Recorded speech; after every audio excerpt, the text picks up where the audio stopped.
वालेकुम स्टूडेंट्स, कैसे हैं आप सब। मेरा नाम है बिस्मा अस्कर और मैं इतनी एक्साइटेड इसलिए हूँ क्योंकि मैं आपको ऑर्गेनिक केमिस्ट्री पढ़ा रही हूँ।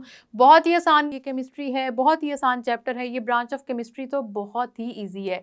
इसको समझ के पढ़ने वाले को ये कभी नहीं भूलती ज़िंदगी में, ये मैं आपको गारंटी देती हूँ। हमने क्लासिफिकेशन की बात की थी और ओपन चेन को डिस्कस किया था। आए चलते हैं लेक्चर की तरफ और आज हम डिस्कस करते हैं क्लोज चेन कंपाउंड्स को। तो जी स्टूडेंट्स, हम बात कर रहे थे क्लासिफिकेशन ऑफ ऑर्गेनिक कंपाउंड्स की, जिसमें मैंने आपको एक क्लासिफिकेशन तो समझा दी जो है ओपन चेन कंपाउंड्स की। दूसरी मैंने इससे नहीं समझाई थी कि मैंने सोचा क्यों ना स्टूडेंट्स को थोड़ा सा रेस्ट दिया जाए और स्टूडेंट्स को ये मौका दिया जाए कि वो इसको पहले रिवाइज कर लें। जब तक आपने इसको रिवाइज किया तो अब हम आए हैं अगली क्लासिफिकेशन के साथ, जिसकी हम बात करने लगे हैं और जिसको हम कहने लगे हैं क्लोज चेन।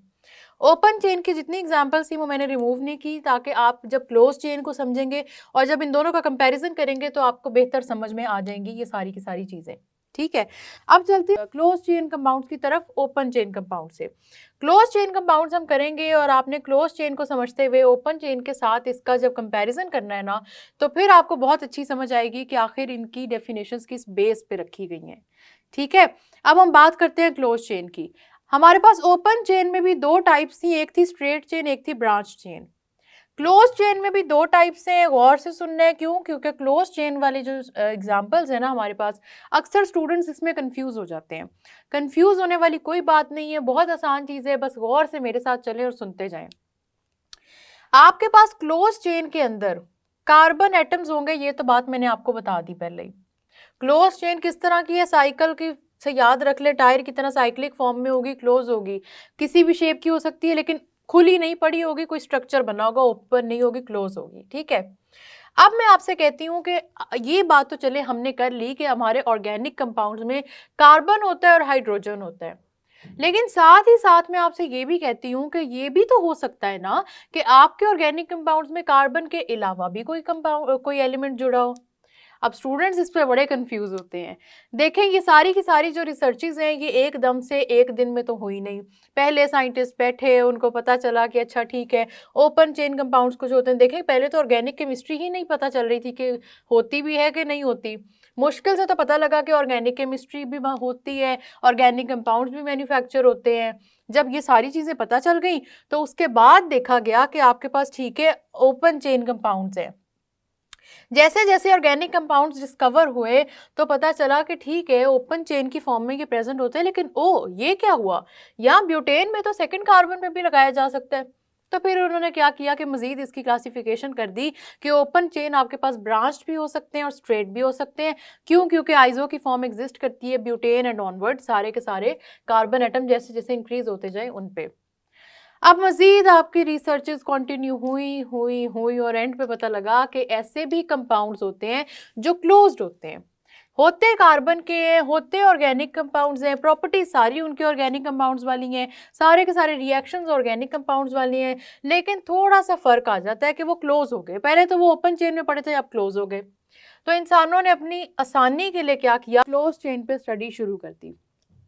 जब क्लोज चेन पे स्टडी हुई तो पता चला कि कुछ तो क्लोज चेन ऐसे हैं कि जिसमें सिर्फ और सिर्फ कार्बन ही होता है पूरी चेन के अंदर, ओनली कार्बन इज प्रेजेंट। ठीक है, जैसे आपने पढ़े स्ट्रेट चेन और ब्रांच चेन में सिर्फ कार्बन को पढ़ा ना, हाइड्रोजन तो वो है ना कि जहाँ पे बॉन्ड बच गए वहाँ हाइड्रोजन अटैच कर लो, लेकिन वैसे तो बेसिकली तो हम कार्बन को पढ़ रहे हैं। अब होमोसाइक्लिक में क्या है कि कार्बन अटैच है, साइंटिस्ट को ये चीज़ पता लग गई कि ऐसी साइक्लिक कंपाउंड्स हैं, ऐसे क्लोज चेन कंपाउंड्स हैं जिनके अंदर कार्बन अटैच है, जिनके साथ सिर्फ और सिर्फ कार्बन जुड़ा हुआ है पूरे स्ट्रक्चर के अंदर। यही मैं आपसे कह रही हूँ ना, चार जिस तरह कार्बन एटम्स का स्ट्रक्चर आपने ओपन में बनाया है, इसको क्लोज करके बना दें।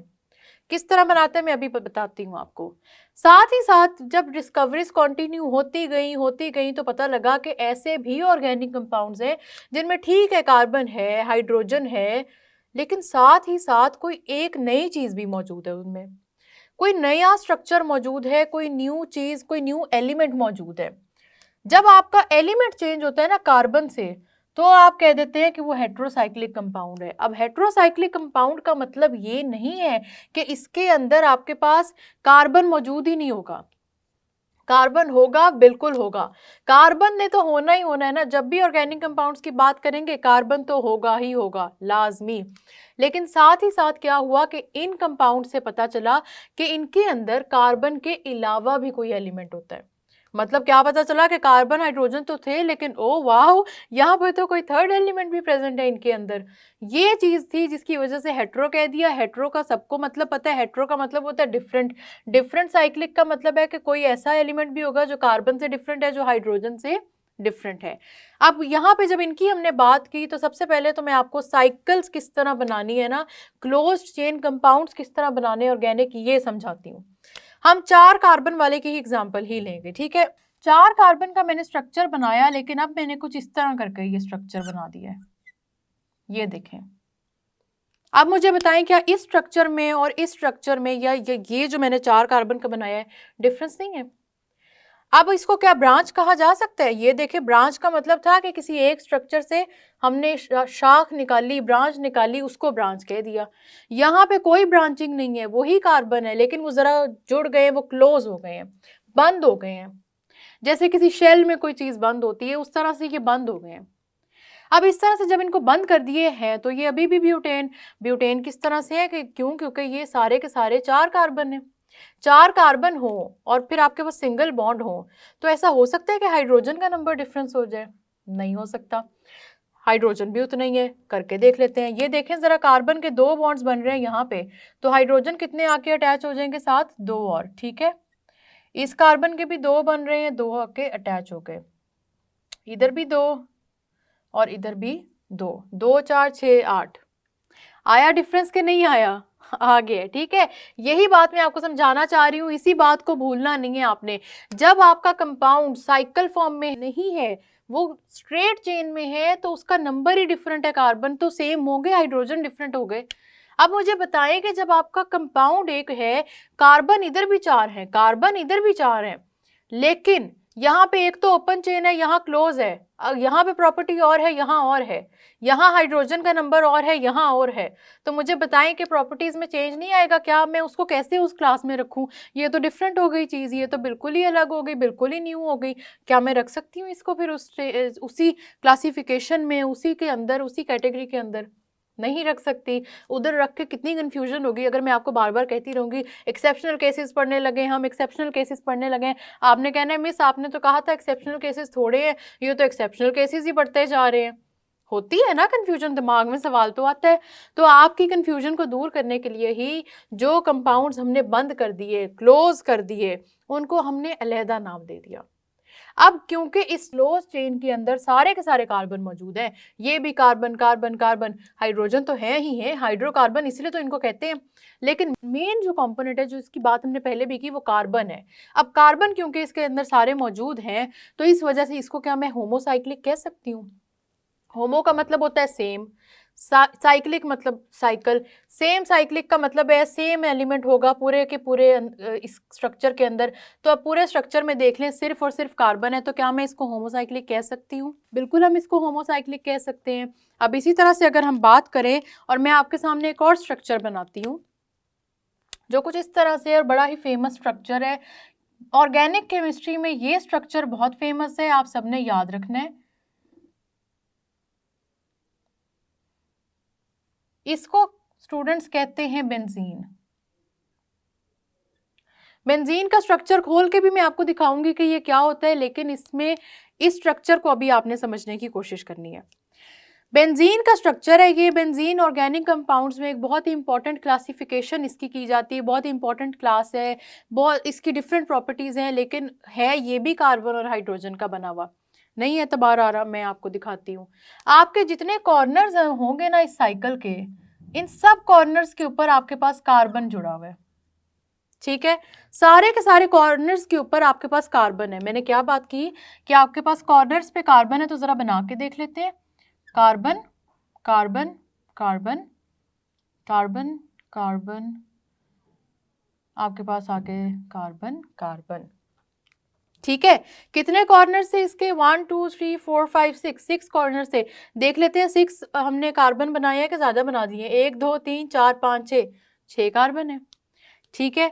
अब स्टूडेंट्स यहाँ पे मेरी एक बात बड़े गौर से सुननी है आपने। अगर तो इस स्ट्रक्चर के अंदर सारे के सारे सिंगल बॉन्ड्स होंगे तो ये बेंजीन नहीं होगा। 6 कार्बन आपके बेंजीन के अंदर भी है। बेंजीन के अंदर कितने कार्बन है? 6 कार्बन। और 6 ही कार्बन आपके इस स्ट्रक्चर के अंदर है जो मैंने आपको बना के अभी अभी दिखाया है। लेकिन आपके उसी कंपाउंड के अंदर अगर सिर्फ और सिर्फ सिंगल बॉन्ड प्रेजेंट है कार्बन्स के दरमियान तो ये आपका बेंजीन नहीं है। बेंजीन की निशानी ये है कि उसके अंदर 3 डबल बॉन्ड प्रेजेंट होते हैं, ये देख लें। ठीक है, अब ये साइकिल वो है जिसके अंदर कोई डबल बॉन्ड नहीं है, सारे के सारे सिंगल बॉन्ड्स हैं, सारा का सारा कंपाउंड इसी तरह से जाएगा। अगर इस तरह से कंपाउंड रहेगा तो ये होमोसाइक्लिक तो है लेकिन ये बेंजीन की क्लास में नहीं जाएगा, इसको आप बेंजीन नहीं कहेंगे।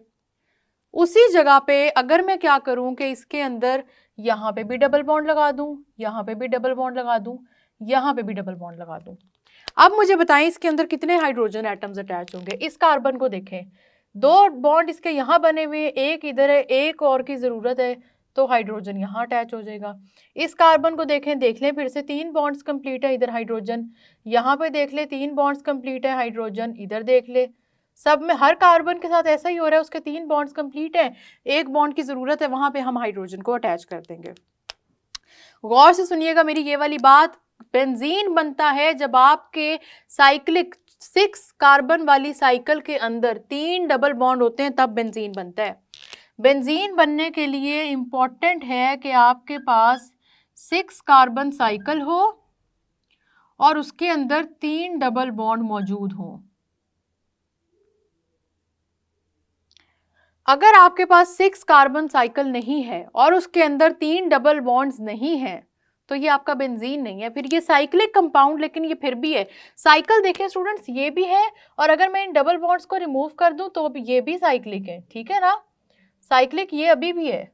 ये देखें मैंने डबल बॉन्ड रिमूव कर दिया, साइक्लिक तो ये अभी भी है, बेंजीन भी साइक्लिक है, ये भी साइक्लिक है, साइक्लिक ही अभी भी है। लेकिन फर्क क्या आ गया कि आपके बेंजीन के अंदर 3 डबल बॉन्ड प्रेजेंट थे, इसके अंदर डबल बॉन्ड्स प्रेजेंट नहीं है। अब अगर डबल बॉन्ड प्रेजेंट नहीं है तो आप देखते हैं हाइड्रोजन कितना जुड़ेगा। इस कार्बन के साथ 1-2 बॉन्ड्स है, 2 हाइड्रोजन, यहाँ पे 2 बॉन्ड्स है ऑलरेडी, 2 हाइड्रोजन हो गए, हर कार्बन के साथ ऐसा ही हो जाएगा। ठीक है, काउंट करके देख लें। अब कार्बन 6 है और कितने हाइड्रोजन हो गए? 2, 4, 6, 7, 8, 9, 10, 11, 12, C6H12। आया चेंज के नहीं आया? आया ना। यही मैं आपको समझाने की कोशिश कर रही हूँ। बेंजीन के अंदर तो हर कार्बन के साथ एक हाइड्रोजन जुड़ा था, जिसकी वजह से बेंजीन का जो फॉर्मूला बनता है वो है C6H6। ये देखें, C6H6 और चीज़ है, C6H12 और चीज़ है। अब मैं बोर्ड यहाँ से इरेज करके आती हूँ और फिर आपको ये कॉन्सेप्ट आगे एक्सप्लेन करती हूँ। तो जी स्टूडेंट्स, हम डिस्कस कर रहे थे बेंजीन का स्ट्रक्चर और साथ ही साथ एक ऐसे साइक्लिक कंपाउंड का स्ट्रक्चर जिसमें भी 6 कार्बन मौजूद हैं। बेंजीन में भी 6 कार्बन मौजूद हैं। अभी मैंने आपको बताया कि इसके अंदर 6 कार्बन की साइकिल होगी, 3 डबल बॉन्ड होंगे और ये वाला जो कंपाउंड मैंने आपके सामने बनाया इसमें भी 6 कार्बन मौजूद हैं। अब यहाँ पे मैंने 6 कार्बन बनाए हैं ताकि मैं आपके साथ मिलके इस बेंजीन के स्ट्रक्चर को पूरा करूँ। क्या बना रहे हैं हम यहाँ पे? हम बना रहे हैं बेंजीन। बेंजीन का मैं इतना जिक्र क्यों कर रही हूँ और बार बार आपको बेंजीन समझाने की कोशिश क्यों कर रही हूँ, इसकी बात अभी हम करेंगे, लेकिन पहले ज़रा स्ट्रक्चर को कंप्लीट करते हैं।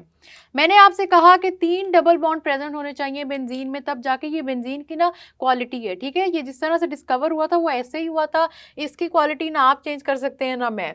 बेंजीन में होने चाहिए स्टूडेंट्स 3 डबल बॉन्ड, एक डबल बॉन्ड, दूसरा डबल बॉन्ड और साथ ही साथ यहाँ पे आ गया तीसरा डबल बॉन्ड। अब डबल बॉन्ड बनाने के बाद हमने बात की थी कि जितने बॉन्ड्स बन जाएंगे, जितने कार्बन के रह जाएंगे, फिर उनके साथ हमने हाइड्रोजन अटैच कर देना है।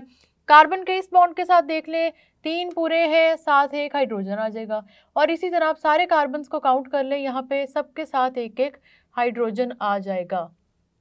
ये इस तरह से हो गया आपका बेंजीन कंप्लीट। बेंजीन का ये स्ट्रक्चर होता है जिसमें कितने कार्बन है? 6 और हाइड्रोजन काउंट करें, 1, 2, 3, 4, 5, 6, तो क्या हुआ? C6H6। ये तो वो साइक्लिक कंपाउंड है जिसमें C6H6 जिसका फॉर्मूला है। इसको काउंट करें, कितने हाइड्रोजन है? 2, 4, 6, 8, 10, 12, ये है C6H12। अब आप देखें कि वो साइक्लिक कंपाउंड डिफरेंट है, ये साइक्लिक कंपाउंड डिफरेंट है। किस तरह से डिफरेंट है? उस साइक्लिक कंपाउंड के अंदर 6 कार्बन तो हैं लेकिन हाइड्रोजन 12 है। इसके अंदर भी 6 कार्बन तो हैं लेकिन हाइड्रोजन भी 6 है और साथ ही साथ डबल बॉन्ड भी प्रेजेंट है। तो बेंजीन का स्ट्रक्चर और उस स्ट्रक्चर में डिफरेंस समझाने की मैं आपको ये कोशिश कर रही हूँ कि उसमें भी 6 कार्बन है, इसमें भी 6 कार्बन है, लेकिन बेंजीन में कुछ और चीज़ें आ जाती हैं जिसकी वजह से ये अलहदा क्लास बन जाती है ये भी साइकिल कार्बन एटम्स की है, वो भी साइकिल कार्बन एटम की, इस साइकिल की बात करें, ये भी कार्बन एटम्स की है, ये भी कार्बन एटम्स की है, लेकिन ये वाली जो कार्बन एटम्स की है इसकी प्रॉपर्टीज बेंजीन से डिफरेंट है, इसलिए बेंजीन वाले कंपाउंड्स को हम कहते हैं एरोमेटिक कंपाउंड्स। आप समझ आई कि मैं आपको इतनी देर से बेंजीन समझाने की कोशिश क्यों कर रही हूँ? क्योंकि जब बेंजीन बन गया जिसके अंदर 3 डबल बॉन्ड प्रेजेंट हैं, जिसके अंदर हाइड्रोजन और कार्बन का नंबर सेम है, तो आपके पास प्रॉपर्टीज चेंज हो जाएंगी। और जब तक 6 कार्बन की साइकिल है जिसमें कोई डबल बॉन्ड नहीं है, जिसके अंदर 6 कार्बन है 12 हाइड्रोजन है, तो वहाँ पे आपकी प्रॉपर्टीज डिफरेंट है, वहाँ पे कंपाउंड डिफरेंट है, वो कंपाउंड एरोमेटिक नहीं है, वो कंपाउंड बेंजीन की क्लास में नहीं आता, उसको आप सिर्फ कहेंगे एलिसाइक्लिक। एलिसाइक्लिक और एरोमेटिक में ये डिफरेंस है, आपने याद रखना है। एरोमेटिक कंपाउंड्स वो रिंग कंपाउंड्स होते हैं जिनके अंदर डबल बॉन्ड्स भी प्रेजेंट होते हैं, ठीक है। ये बेंजीन की क्लास होती है एरोमेटिक। एरोमेटिक आया एरोमा से, एरोमा का मतलब होता है वो कोई खुशबू या कोई सेंट, और क्योंकि बेंजीन के कंपाउंड्स की जो स्मेल होती है वो यूनिक होती है, वो डिफरेंट होती है, इस वजह से इनको एरोमेटिक कंपाउंड्स का नाम देते हैं। बेंजीन की पूरी क्लास की प्रॉपर्टीज़ भी डिफरेंट है। अभी वो प्रॉपर्टीज़ पढ़ के हमने बोर नहीं होना, हमने सिर्फ ये इन चीज़ों को समझना है कि क्लासिफिकेशन किस बेस पे की जा रही है। तो अब आपको समझ में आया कि एरोमेटिक वो चीज़ है जिसके अंदर बेंजीन प्रेजेंट होगा, तो इसका मतलब है कि बेंजीन वाले साइकिल्स हमारे पास एरोमेटिक है। बेंजीन का स्ट्रक्चर हमेशा इस तरह से नहीं बनता, बल्कि बेंजीन का स्ट्रक्चर इस तरह से बनता है, ये बात आप लोगों ने याद रखनी है। और डबल बॉन्ड इस तरह से रिप्रेजेंट किए जाते हैं। डबल बॉन्ड्स कभी भी इकट्ठे नहीं होते, एक पहले डबल बॉन्ड होगा, फिर आपने सिंगल बॉन्ड की जगह छोड़नी है, फिर डबल बॉन्ड बनाना है, फिर single bond, then again double bond and then single bond. इस तरह से आपका बनता है बेंजीन। ये हो गई बेंजीन की साइकिल। और साथ ही साथ एक और कंपाउंड आता है एरोमेटिक में ही जिसका नाम है नेफ्थलीन। वो कुछ इस तरह से होता है कि 2 बेंजीन रिंग्स एक दूसरे के साथ अटैच होती हैं, तो यहाँ पे भी डबल बॉन्ड उसी तरह से होंगे और यहाँ पे भी उसी तरह से होंगे। आपने ऑल्टरनेट बनाने, एक सिंगल बॉन्ड की जगह लाजमी छोड़नी है। इसका नाम था बेंजीन, इसका नाम था बेंजीन, और इसका नाम है आपके पास नेफ्थलीन। लाजमी याद रखना है, एरोमेटिक को जब एक्सप्लेन करना है तो ये वाले साइक्लिक कंपाउंड्स आप लोगों ने ज़रूर लिखने हैं एरोमेटिक में। ये आते हैं एरोमेटिक में, ये वाली साइकिल आती है आपकी सिंपल एलिसाइक्लिक में, ये वाली साइकिल भी आती है सिंपल एलिसाइक्लिक में, ठीक है। कोई भी साइकिल हो जाए जिसके अंदर कार्बन एटम्स मौजूद है तो वो कार्बन एटम की साइकिल आप जैसी मर्जी बना लें। यहाँ पे स्क्वायर की बनाइए तो बेशक आप इसकी इस तरह से बना लें, ट्रायंगल की, ठीक है। हाइड्रोजन पूरे कर दें, बस इसमें 4 बॉन्ड होंगे कार्बन के, 3 हाइड्रोजन अटैच करें, हाइड्रोजन पूरे कर दें, आपके पास ये साइकिल भी कंप्लीट हो जाएगी। तो वो कंपाउंड्स जिसके अंदर कोई भी साइकिल होगी उसको कहेंगे एलिसाइक्लिक, लेकिन जैसे ही आपका कंपाउंड बेंजीन की क्लास में जाएगा या बेंजीन जैसा होगा उसको कहेंगे एरोमेटिक। लास्ट क्लास रहेगी हमारे पास हेट्रोसाइक्लिक कंपाउंड्स की। हेट्रोसाइक्लिक का मतलब है कार्बन के अलावा भी कोई चीज़ अटैच होगी। तो 2 ही हमारे पास इंपॉर्टेंट एग्जाम्पल्स हैं, एक थायोफीन की, इस तरह से थायोफीन का स्ट्रक्चर होता है, और यहाँ पे थायोफीन में सल्फर अटैच होता है। देख ले, बाकी जितने कॉर्नर्स हैं हर कॉर्नर पे कार्बन अटैच होगा, सिर्फ एक कॉर्नर पे सल्फर है, इसीलिए ये हेट्रोसाइक्लिक होता है। और आपके पास एक और स्ट्रक्चर होता है पायरिडीन का। पायरिडीन का जो स्ट्रक्चर होता है वो बनाए, उसके अंदर नाइट्रोजन अटैच होता है, और देखें कि आपको नाइट्रोजन वाला स्ट्रक्चर समझ में आता है या नहीं। वैसे मैं आपको बना के दिखा देती हूँ, वो भी बेंजीन वाले स्ट्रक्चर की तरह ही बनता है, लेकिन यहाँ पे क्योंकि नाइट्रोजन आ जाता है इसलिए हम इसको कभी भी ये नहीं कहते कि ये बेंजीन की क्लास में है। बेंजीन की क्लास होने के लिए ज़रूरी है कि सारे के सारे कार्बन और हाइड्रोजन एटम्स ही हों बस। अगर कोई और है तो ये हेट्रोसाइक्लिक कंपाउंड है, बेंजीन की क्लास नहीं है। बेंजीन की क्लास वाला किस्सा यहाँ पे ख़त्म हो जाएगा और आपके पास ये वाले जो कंपाउंड्स हैं ये डिफरेंट हो जाएंगे। तो पायरिडीन और थायोफीन, ये दो ऐसे कंपाउंड्स हैं हेट्रोसाइक्लिक जिन पे पेपर में क्वेश्चन आता है, लाजमी इनको आपने याद रखना है, इनके बारे में पेपर में क्वेश्चन भी आता है। एक भी चीज़ पूछी जाती है एग्जाम्पल्स लाजमी लिखनी है। क्लासिफिकेशन पे लॉन्ग क्वेश्चन आता है, ये बात भूलनी नहीं है। होमोसाइक्लिक का मतलब है कि यहाँ पे कार्बन एटम होगा पूरे चेन के अंदर, दो तरह के होते हैं, एरोमेटिक और एलिसाइक्लिक। एरोमेटिक वो जिनमें बेंजीन होता है, एलिसाइक्लिक वो जो सिर्फ क्लोज चेन्स है, कोई बेंजीन नहीं है। इसीलिए होमोसाइक्लिक का एक और नाम होता है, आप सबने याद रखना है, कार्बोसाइक्लिक। कार्बोसाइक्लिक कहाँ से आया? कार्बन से आया है ये। कार्बो मतलब कार्बन, मतलब कार्बोसाइक्लिक जितने भी कंपाउंड्स हैं, होमोसाइक्लिक जितने भी कंपाउंड्स हैं, उन सब के अंदर होगा कार्बन। तो कौन कौन से हैं? आपके पास एरोमेटिक है जिसमें बेंजीन आते हैं, पूरे कार्बन के कंसिस्ट करेंगे। एलिसाइक्लिक है, ये है एलिसाइक्लिक, ये है एलिसाइक्लिक, ये है एलिसाइक्लिक, जिसमें कार्बन नंबर्स इंक्रीज हो रहे हैं लेकिन है पूरा का पूरा स्ट्रक्चर कार्बन का। और क्लोज चेन में दूसरी है हेट्रोसाइक्लिक। हेट्रोसाइक्लिक में दो इंपॉर्टेंट है, थायोफीन और पायरिडीन। थायोफीन में सल्फर अटैच होता है इसलिए हेट्रोसाइक्लिक कहते हैं। अब ये कार्बन के अलावा एक और एलिमेंट हो गया। और पायरिडीन में नाइट्रोजन अटैच होता है इसलिए इसको कहते हैं हम हेट्रोसाइक्लिक, क्योंकि कार्बन के अलावा एक और एलिमेंट अटैच हो गया है। स्टूडेंट्स, मैंने आपको जो क्लोज चेन के बारे में पढ़ाया है उसकी भी प्रैक्टिस आपने लाजमी करनी है। और एरोमेटिक और एलिसाइक्लिक में डिफरेंस देख लीजिएगा। बेंजीन के कंपाउंड डिफरेंट होते हैं, ये बार बार मैं एम्फोसाइज कर रही हूँ, पेपर में पूछा भी जा सकता है। और हेट्रोसाइक्लिक और होमोसाइक्लिक की जितनी एग्जाम्पल्स हैं ये भी पूछी जा सकती हैं। इसके साथ साथ पूरी की पूरी क्लासिफिकेशन पे लॉन्ग क्वेश्चन भी आता है पेपर में, तो किसी भी चीज़ को इग्नोर नहीं करना। पेपर में कहीं से भी क्वेश्चनिंग आ सकती है, आप इनकी दोबारा प्रैक्टिस करें, याद करें, थोड़ी थोड़ी चीज़ों को एट अ टाइम लेकर चलेंगे तो ऑर्गेनिक केमिस्ट्री तो क्या, केमिस्ट्री का कोई टॉपिक भी नहीं भूलेगा। आप इनकी प्रैक्टिस करें। हम मिलेंगे नेक्स्ट लेक्चर में, तब तक के लिए अल्लाह हाफिज़।